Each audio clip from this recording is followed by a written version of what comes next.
Welcome back, ladies and gentlemen. Today we are making a high heel derby high heels. So, as always, the first thing you do is you look at the center line at the front and at the back. Then you measure the standard last length. The standard last length runs along that line of force area from the back towards the front, like so. And on this last, as you can see, it is 30 cm. Locating the standard last length is all that we need in order to calculate the counterpoint, which is 20% or 0.2 times your standard last length. So that on this last came to about 6 cm, and we mark it off at the back. So from that point to this point is our counterpoint, 6 cm. Now if you add 1 cm to your counterpoint, you can get the back height. So the counterpoint, 20% of the standard last length, add 1 cm to it to get the back height. Next step is these points at the side here, the ball girts. They are the widest points on this last, and you get them by just placing the last tangential to a flat surface. Now if you draw a line from ball girt to ball girt, you get the vamp line, and the point where it meets the center line gives you the vamp point.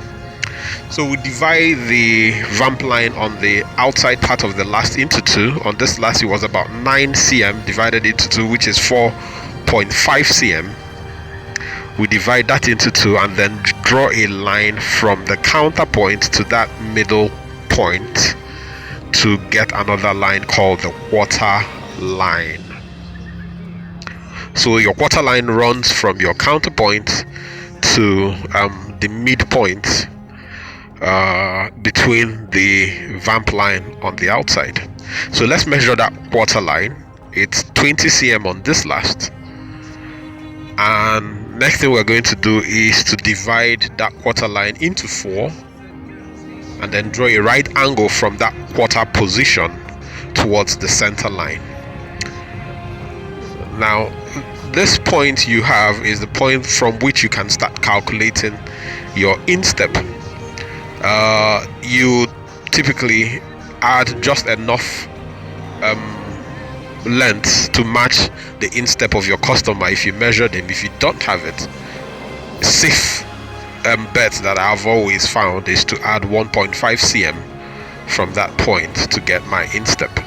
Having gotten the instep, the next thing to do is to get the shoe's top line.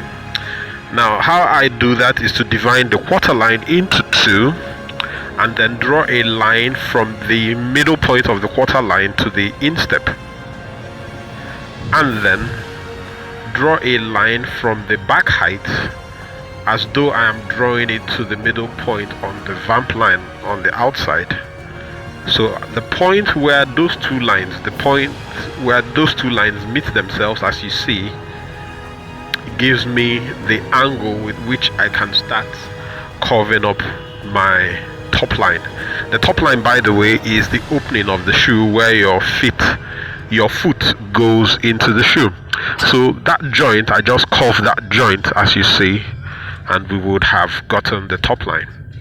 Next thing that I'll do at this moment is to just generate where my tongue is. I add 1 cm from the instep, add 3 cm from the instep towards the right, and then now just join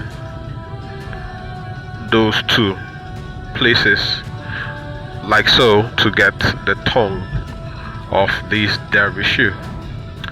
Every other thing you're going to do from here on in is going to be pretty much intuitive. I just use the width of my tape, add about 3.5 cm from that midpoint on the quarter where the quarter line meets the vamp line, and use that as a guide to draw in the curve of my vamp. This is the point in design where you have some creative liberty. It's you know, quite up to you to decide how far back you want it to go, how you want things to curve. But basically, from here on in is just basically you designing to your taste, adding your eyelets, which is the lace holes, and all the other things. Now for this shoe I want to make it a wingtip derby, so I add just about 1.5 cm beneath the vamp line. I start drawing in my wingtip and curving it down.